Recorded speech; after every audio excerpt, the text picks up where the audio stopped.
LMC, jak na firemní vzdělávání. Pracovní prostředí se pořád vyvíjí, s ním se mění i pozice, které jsou na trhu potřeba.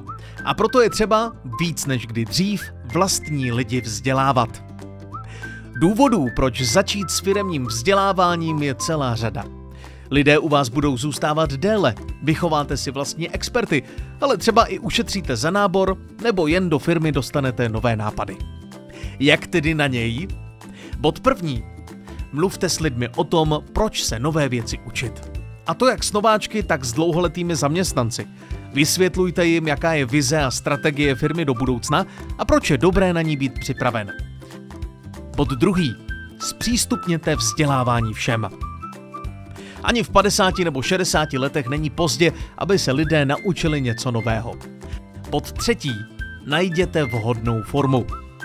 Ta se může různit dle pozic a dovedností k doučení.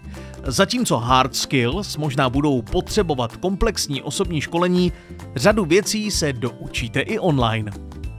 Bod čtvrtý. Aktivně podporujte vzdělávání. Jen nabídnout lidem vzdělání nestačí.